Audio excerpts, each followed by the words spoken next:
And we're live, and I think William is just joining us and settling down in his nice, comfortable chair. And I've got to make sure that I'm also recording this so that we can also upload and publish this episode on Apple, Spotify, and Google Podcasts after this. So, well, without further ado, this is really thrilling for me to present our second guest of the day. We have William Hung. And of course, long story short, I've been a fan of this guy since 2004 when you were on American Idol, right? And then you went viral around the world, the whole entire world. And before that was even social media, right?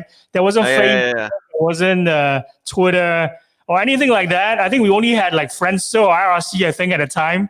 So it obviously became huge, right, around the world. The reasons are because you are so huge for me. Was due to your bravery and your courage that captured, the world's imagination on screen, despite your unconventional performance. Obviously, you blew up around the world, right? So, well, tell us, how are you doing now in the States? Are you living in the East Coast or the West Coast, and what's going on there? For the past week, give us an update. Yes, I am living in Los Angeles. And most of the areas are still in lockdown at the moment. So there are some retail stores opening up, but for the most part, I still have to be very careful going outside. And it is what it is. We focus on what we can control. And then right now I am focusing on developing myself, learning new skills, talking to new people. Yeah, it's all about finding ways to keep moving forward. This is fantastic, and I really love your positivity. I think it already shown during that performance as well, right? So maybe we're gonna play that performance. So before that, I just want to maybe riff on a little bit about things that happen, right? Especially adversity, right? It happens to everyone. Everyone will experience a time when their houses get knocked down, and even for our viewers and our listeners out there, right? Their houses will also get knocked down at some point in their lives, right? So I think recently Joe Rogan mentioned in his podcast, right? Like he's a comic, he's a stand-up comedian. So he mentioned that bad comedians are great as well because they inspire, other comedians to have a go, and become better than the one that they just saw on stage. So, you had this performance that has captured the world's imagination, that lived long in the memory, right? So we know that obviously since the day when you auditioned and you actually got through to the show as well, there's been many episodes and seasons of American Idol, and then many contestants have failed. Some were successful. There were also a handful that only managed to live long in our memories. And you are one of that batch of people who are, living long in our memories years after you did the last season of American Idol. So let's view that performance, right? Are you up for it? Okay. All right, let's share and maybe relive these great memories. I think for many, who are the TikTok generation, probably, they haven't seen this before, but I think everyone should see this at least once in their lifetime. So of course. Can you see the screen? Yeah, of course. I see it. Yeah. It's great. And I'm currently studying at UC Berkeley right now. But it's kind of odd, like why I chose to even audition in the first place, because my major is civil engineering, which is totally not related to music. But I really like music. I want to make music my living. Talk to me, tell me your name. You blow me off like it's all the same. You lit it fuse and I'm taking away like a bomb. Yeah, baby. Talk to me, tell me your sign. You switching sides like a Gemini. You playing games and now you're hitting my heart like a drum. Yeah, baby. She bangs. Oh, baby, when she moves. I go crazy cause she looks like a flower, but she stings like a bee. Like every girl in history. She bangs. I'm wasted by the way Thank you.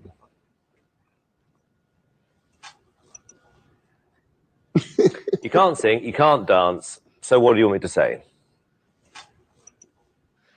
I already gave my best, and I have no regrets at all. Good for you. That's good. Now that's excellent, good. That's William. good. That's the best attitude yet.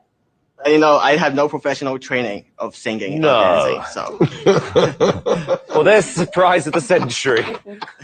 William, you're the best. You're the best. All right. Thank you so much. Thank you. Thank Have you, a great William. day. Okay, Thank you, William. too. Thank you. So William would have to bang somewhere other than Hollywood. But it was better news for 10 others in San Francisco that day. Round 2 was waiting. Tomorrow night, we head to Hawaii. So I just watched that video. It's my first time watching that video after 16 years. I think Wow, it's really? 2004 when it happened, right? So Yeah.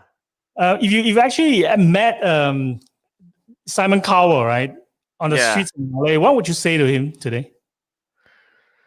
I would say thank you for giving your honest feedback. Because without that interaction, I wouldn't have that sudden fame for today. I'm grateful. That's really fantastic. And of course, talk us through that experience as well. Did you actually make money from the experience at all, like directly or indirectly? Because it was like 5 minutes of fame for you, right? Or maybe even shorter than that. Did you make money out of that? No. It doesn't work that way. But I would say though, I did get many opportunities after. So it didn't came from directly from American Idol, but I got like record contract. I got like a bunch of performance opportunities. Like it's just a great blessing. That's really awesome. And is it true that one of your studio albums, right, actually ended up on top of the charts? I think it was Yes. like number 1 on the indie studio albums chart. That's for- correct. Billboard. Yeah. That's right. So it was like for this experience, you benefited from it, even though it was like to the eyes of a lot of people at the time, it was adversity, right? It was like really to a lot of people, it was a bad performance. It was like Right. So I'm gonna hear from you. What is your take on that when that happened, right? What was going through your head, as well as the months, the weeks that follow? How was it like for you? I just like what I said on American Idol. I just gave my best with what I got, and in life, that's all we can do. I knew I wasn't the most talented, but that's okay. The producers gave me a chance, the staff gave me a chance, so why not take it? Make the most out of it. And I didn't expect anything. I just thought I could go back and be a normal student. But as we knew, that didn't happen. 4 months later, when they broadcast my audition, all of a sudden, like I get like hundreds of emails. I got a record company calling me for a record contract. It's incredible. It was probably the biggest exposure for you, right, in your lifetime. And of course, a portion of our viewers, right, especially our community, they are CMOs. I think that 80% of our audience, they are made up by CMOs. The other 20% are entrepreneurs. So I think they could take a leaf out of your book, in terms of how you look at this positively, how you actually bounce back from that. A portion of our viewers, who are entrepreneurs and business owners, right now, they are going through a lot of uncertainty, especially, caused by this pandemic, right?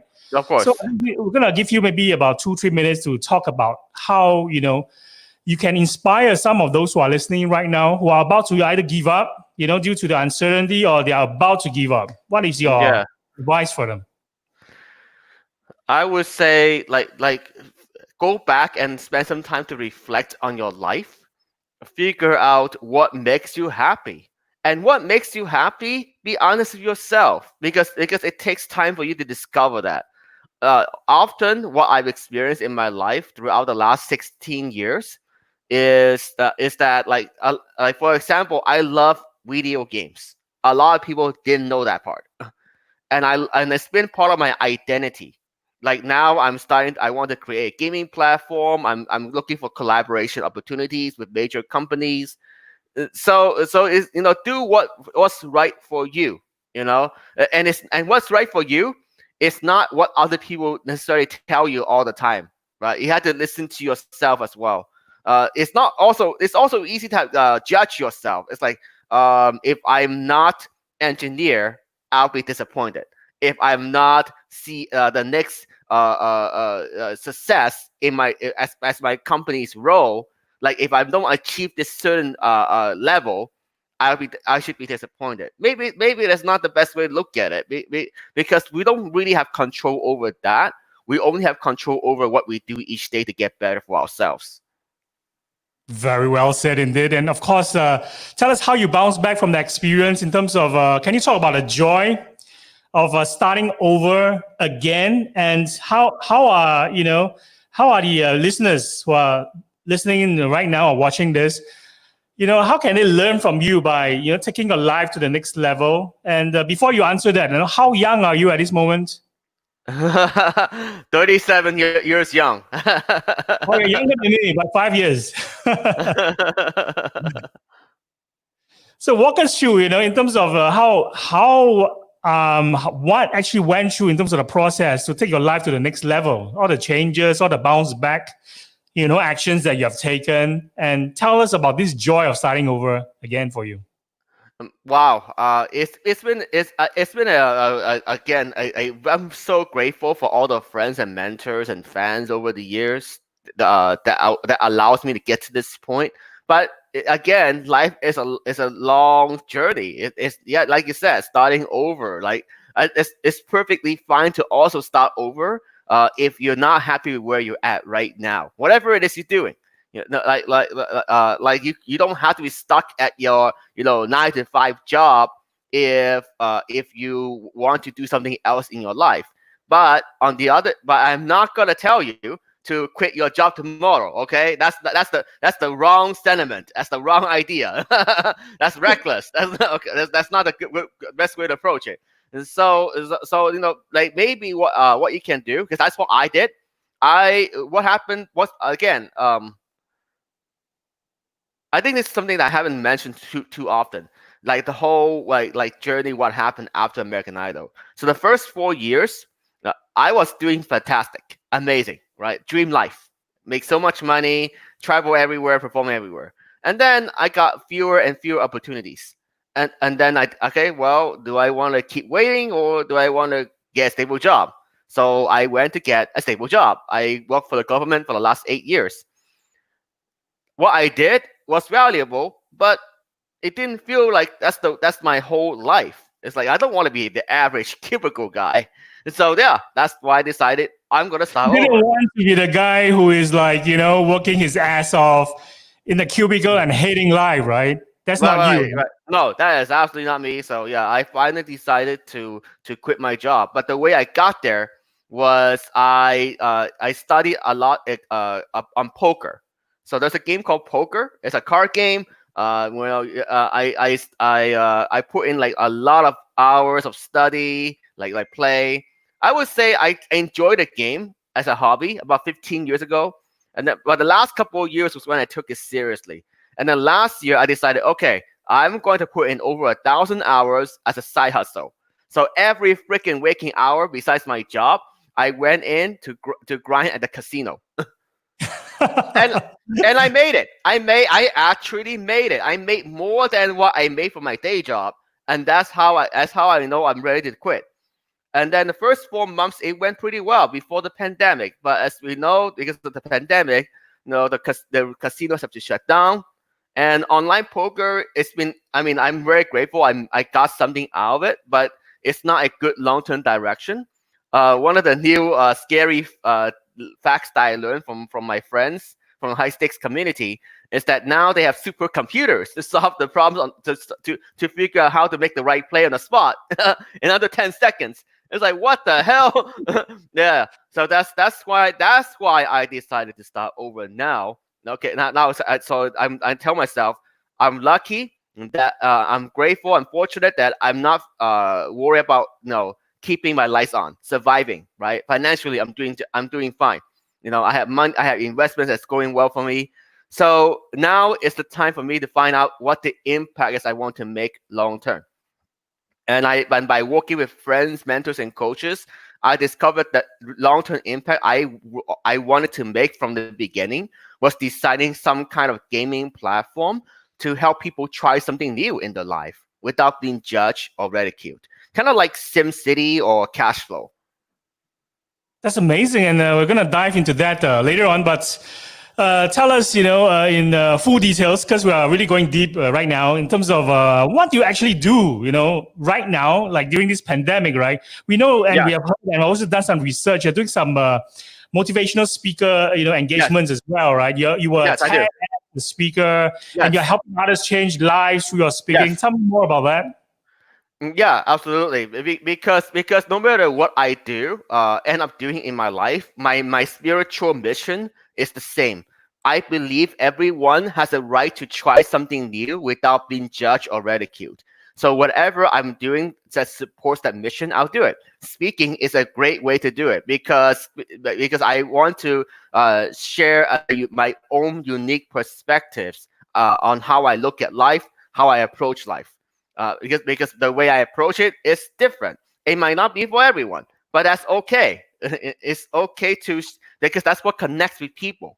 So don't worry about whether your audience understands you or appreciates you. Just put your best foot forward. This is fantastic. So for the entrepreneurs who are listening out there, right, who are facing tough times right now, it is perhaps the most important thing not to have regrets. Yes. And also maybe not to judge themselves or even overjudge, right? This moment, more empathy for themselves before they can actually have empathy for others. Yes. And also not judge other people. So can you walk us through and tell us, in terms of like, these are all your current outlets, right? To see action, like your motivation, speaking, and your current exploits, in order to keep on moving forward, right? So how do you actually turn this sort of uncertainty that so many people are facing right now to your advantage? What will you say to them? Focus on developing yourself. Focus on self-care and loving yourself first. Because we are taught as children from our parents that we need to be serving others. We need to give to others, and that is true. But we can't. It's hard for us to do that without taking care of ourselves. No, that's where the self-love comes in. For example, I now have morning routines where the first thing I get up in the morning is to meditate, journal, reflect, look at my self-limiting beliefs, what they are, what I wrote down, what progress I've made on them. And then I figure, okay, well, what are 2 or 3 major goals I want to accomplish for today? And today I wrote down besides this interview, this interview is one of them actually. I'm gonna research the Blizzard gaming company. Okay, that's very specific, and I'm gonna research a specific gaming forum to see what the sentiment is right now. So that's it. It's simple, right? Keep it simple. Just few major goals that can get you moving forward in the right direction. A lot of people, including myself, I used to think like, oh my God, I need to get 10 sales today. I need to get this next dream job by next week. You don't have control over that. Yeah, it's a good goal to work towards. I'm not saying don't do it, but I'm saying that like that's not something you can control. So why not set a goal that you have control over? I think you really nailed it in the head, especially about being patient part. Many people are setting such high expectations, thinking that they must do this, if they don't achieve this, in the short run, they're going to just give up. And I think that has to do with our Asian mentality as well. And of course, both of us being Asians, I think you grew up, your early childhood was in Hong Kong, right? And I'm living right here in Singapore. So from Asian families, they're always, having perceptions or this perspective that, as Asians, we always have to not do what we love, but, do all the things that we hate and make money and do the things that you love, right? Perhaps someone like you, who basically, has adapted to the culture in the West, in US specifically, you're surrounded by culture where it's all about doing what you love first. And then when you don't actually set such high expectations, the fall, will not be so devastating. And what a lot of people currently are facing right now in terms of mental health, in terms of overjudging themselves, and also Oh yeah, being yeah. able to empathize. They become very narcissistic for the same reason, because they just come from a place that is a very dark, very cynical place, and it's very hard for them to see even a silver lining. So I think it's great that you nailed this in the head. And of course, we are definitely going to talk about that gaming aspect, the esports, and also your DNA, right? Because this is something that we actually discussed before you coming on the show, that we should talk a little bit about esports and gaming, which is your DNA. I know that during your childhood in Hong Kong, you were playing games, 24/7. Tell us, in terms of your gaming and in your DNA since your early childhood, what were the games you were playing? The last game that you finished recently, what's the ultimate ROI for you in terms of gaming? Is it money, or is it the joy of completion of the game, or winning a trophy or money prizes? Tell us. Okay, well, I started playing video games since the original Super Mario Brothers. that's where it came from. I just got it because in school in Hong Kong I wasn't doing great. So I feel like I needed an outlet to express myself. So that's why I decided to go into gaming. And I didn't. There's no like direct ROI in my head. Not as a 10-year-old kid. Okay, I'm not thinking like how to make it like a big Twitch channel and like that. Not like 20 years ago. So yeah, so I wasn't thinking like that. It's just like everybody needs their own outlet to express themselves. Not just the happy stuff, but the stuff that's really like, oh, I'm so mad, I'm so angry. And then how do you manage that? Because we can't just stuff it in. You cannot just hide it within yourself. You need to express it. You need to let it go in a healthy way. So yeah, video game was my way, but other ways I went through it. I talked to friends. I try to share some of my feelings on social media and emails and things like that. But of course, when I share it, I do need to be careful. I don't want to be another one of those people that come across as angry, salty. This is horrible. Right? Because I don't want to come from that place. So I always find a more positive way to reframe that. It's like, well, okay. So for example, let's say I'm not happy with Hearthstone. I'm just making an arbitrary example here. Like some aspect of the game, right? It's like, oh, this is so annoying. Priest is overpowered, right? Whatever, right? Whatever it is, you could change that scenario to your life scenario, whatever you want to complain about. But saying something like that, that's not productive, because you're not offering constructive solutions to the problem. It's like in America, there's this recent rage on social media about I think the African American guy, right, that got killed. There's videos that went viral online in Minneapolis. There's all these riots and all that stuff. It's the same thing. That's not, if you just complain about it, you contribute to the fire. That's actually not productive. It's just saying, oh, this is terror. This is absolutely wrong. The police should get charged. You're not there in person. You don't know what's behind it. Yes, you saw the video, but do you know the context? Did you hear the conversation? It's like, I'm not saying that they are right or wrong. Okay, I'm very careful on not taking sides like that. But it's the same thing for your marketing, and that's why I'm sharing this with you. This is brilliant. I think you also, taken a really good example by talking about this recent incident. And of course, it's important to know that, empathy is even more important during times like this, when the world is already feeling jittery and so much uncertainty, right? And this has triggered off riots, and it's also due to people just not being able to empathize. It starts off from the action of a police officer right down to the politician who have the responsibility to say the right things. And, even the way that the words are being expressed right now, it shows a complete lack of empathy. I think that's the reason why the world is such a mess right now. But of course, we're not going to go there. We're going to talk about exactly positive things. And I know that you recently completed a game, right? And you actually won something. Can you tell us about the game you recently completed? Let's see. Oh yeah, so I completed quite a few games recently, and I finished one of the Japanese role-playing games called Atelier Ryza.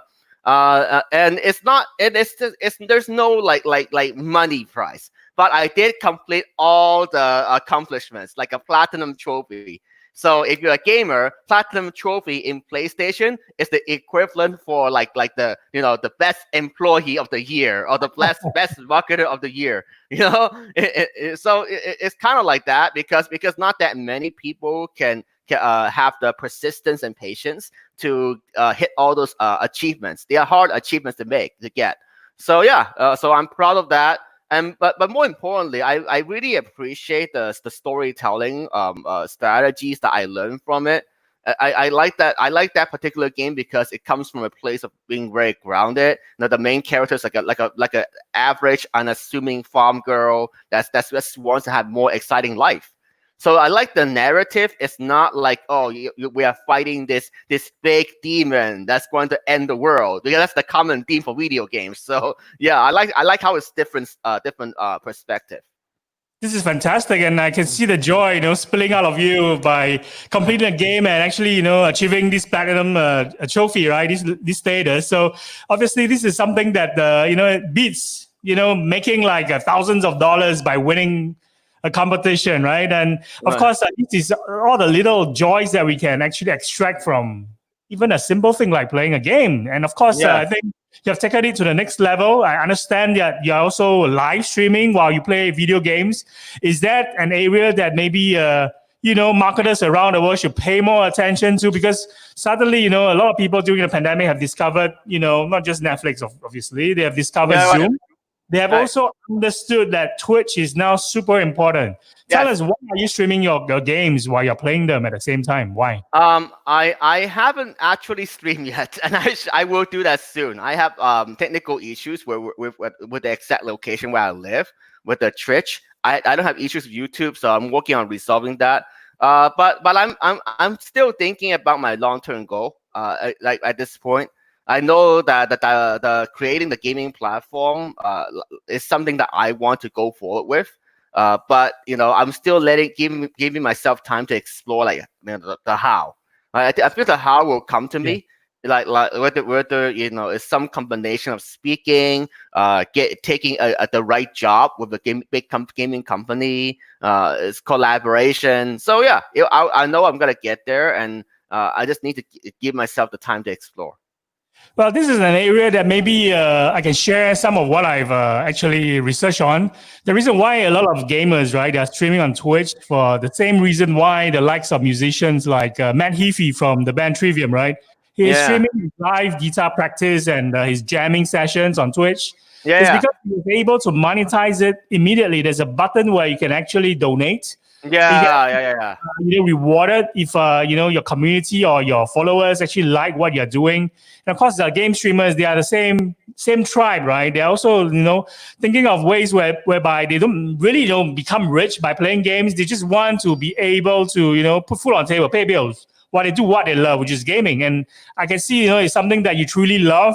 So there are already many cases in China where so many celebrities from the gaming platform, are now surfacing. They are making careers and even making more money, perhaps more than their parents will ever dream of. Games, for 18 hours a day and live streaming it, and that's where brands and CMOs pay attention because they look at where the people hang out, and if you're gonna play a game. Maybe you play that Japanese RPG game, right? And all your fans who grew up with you, who actually watch American Idol, when they realize Hang is now live streaming on Twitch, playing this particular game, we will watch because versus maybe watching gamer XYZ, ABC, who we have no familiarity with or where they're from, right? With no backstory. Yeah. We would rather watch you play than versus someone who is a complete stranger play the same game that we are already interested in. So I think if you have a community around that on Twitch, that's going to be a win for you because immediately you'll be a huge audience and will become your first followers. And that's where CMOs will start to pay attention to you. So, said, right, we're going to ask you back to some of your work in terms of motivating people, motivating entrepreneurs, right? Can you tell the entrepreneurs who are listening right now, like we all know that many gigs have been canceled. Like my gigs for the rest of the year have been canceled. Right. I think some of your speaking gigs have been canceled as Yes. well, right? So Yeah. how are you transitioning to the online world? Are you doing more like live streaming? Now we're talking more about your motivation speaking, profession. Do you do your live speaking online, like over Zoom or like podcast like this? Do you do a lot more of that in the digital world right now? Yes, I would say the podcast and then like you said, the virtual speaking. So yeah, that's what I mostly do. This is fantastic because I think a lot of comedians are also doing podcasts now because all the stand-up gigs are canceled, right? Yeah, so yeah. you see more podcasts, suddenly coming out from everywhere. So it's actually a great sign. It's great for the industry. More people are actually discovering podcasts at the same time. So it's like the next question I'm going to ask you is something that is submitted by our community of senior marketers and CMOs who are tuning in, right? So they run conferences and events, and of course, during pandemic, they're now doing virtual Zoom webinars. And this is something that they are always thinking a lot about. How do they actually find the right speakers for events, especially the right speakers who are capable of energizing their conferences? Do you have any advice for the CMOs who are asking this question to you? Like in terms of how to not build a talk that nobody wants to hear. Any tips for that? Oh, yeah, absolutely. I've been on both sides of it actually. Now, I've done like big speaking events before, and then I also organize a handful of events myself.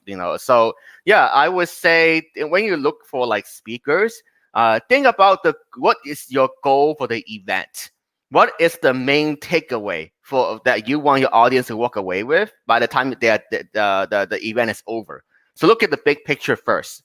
Usually, it's just one goal. Like for example, I remember I spoke for a global sales conference, and as the name implies, they want their salespeople to be more motivated from top to bottom. Whatever speakers they bring in, whatever events they have in between that, they want to have that one goal.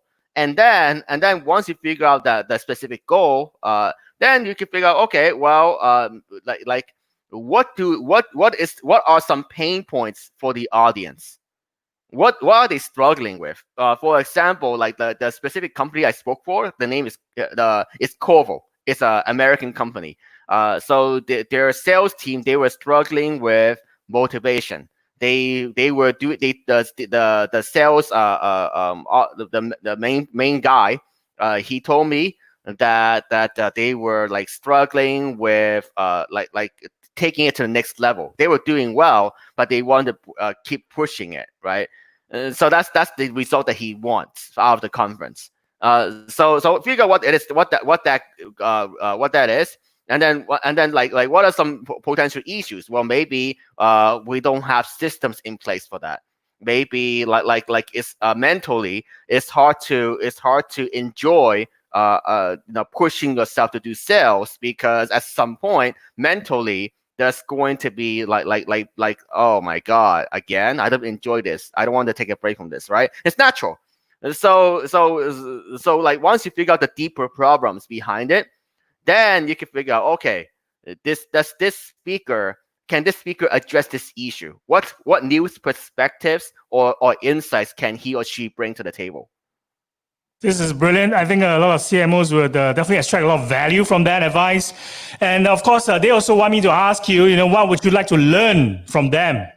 Because they are senior marketers. They are great in the digital marketing world. Are there anything that you want to learn from them, from our community as well? Oh yeah, absolutely. I always love to learn something new.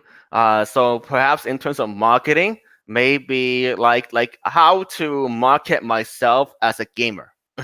Because I agree with the Twitch. Once I resolve the temporary internet issues at my current location, I feel I need to get involved as well.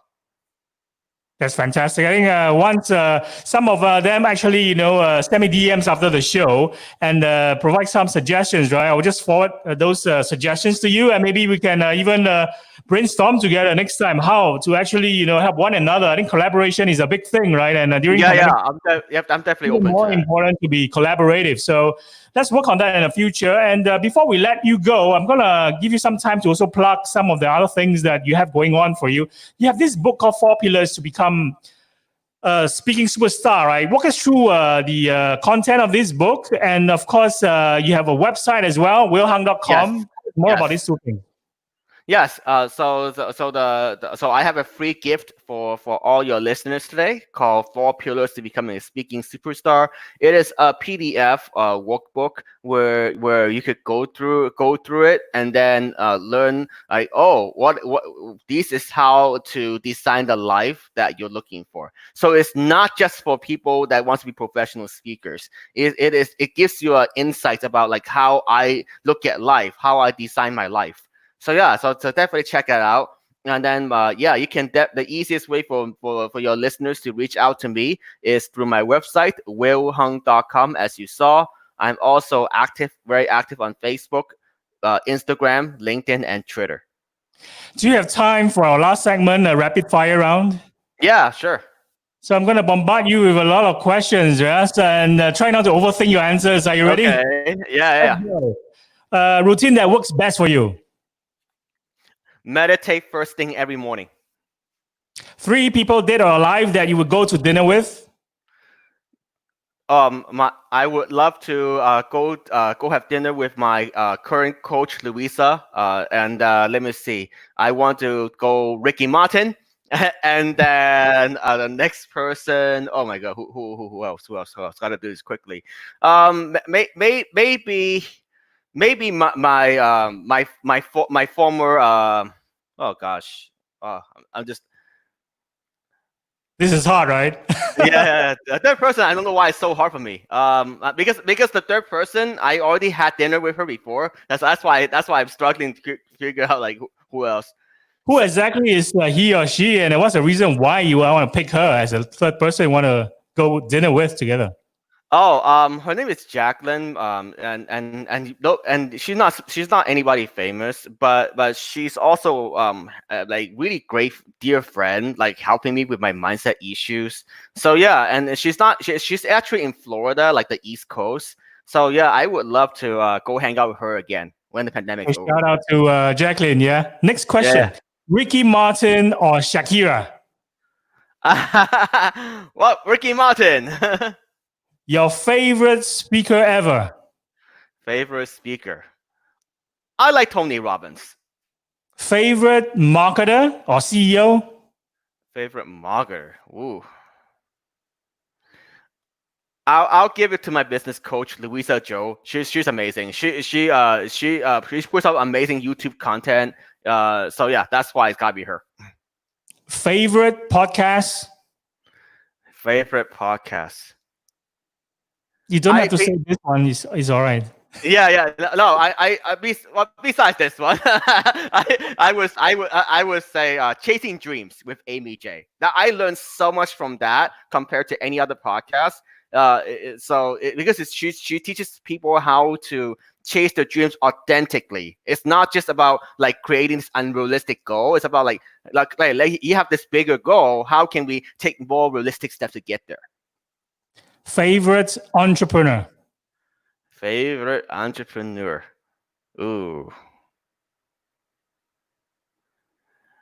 I think Dan Lok is pretty cool. I'm not sure if your listeners are like familiar with him, but he's definitely like also like big marketer on YouTube. Cola or lemonade? Lemonade. Hong Kong, Singapore, or LA? I actually love Singapore. I went to Singapore a couple of years ago. I spoke there, and when I was not speaking, I enjoy all the delicious satay, coconut juice. Oh my God, I can't wait to go back and have some of those. When was the last time you visited Singapore? Did you hang out at Marina Bay Sands? Yes, I did. I spoke there. Fantastic. Last one, okay. How would you like to be remembered, William? I want to be remembered as someone who helps people to discover their true talents and passion, so that they can live the life they meant to live. This is fantastic, and it's a great way to sign off this podcast. So we're gonna have this episode ends here, and of course, thank you so much. It's almost a 40th minute mark, so I'm really sorry extended more than half an hour. I would love to invite you back to the podcast sometime in future. Maybe update how your Twitch streaming is doing, and maybe even let us have a chance to even help you promote your live streaming platform as well. So hit us up anytime when you want to come back on. And any last message for anyone out there who's listening? I would say never give up your dreams. Keep chasing your dreams authentically by taking inspired action one step at a time. Fantastic. Thank you for inspiring us today. I really love your positive attitude and all the great advice as well. And of course, for still capturing our imagination decades after your audition on American Idol. So really great job and your inspiration. And I look forward to chat with you very soon. Thank you so much, William. Thank you. I'll see you again soon. Bye-bye. Bye-bye. Yes.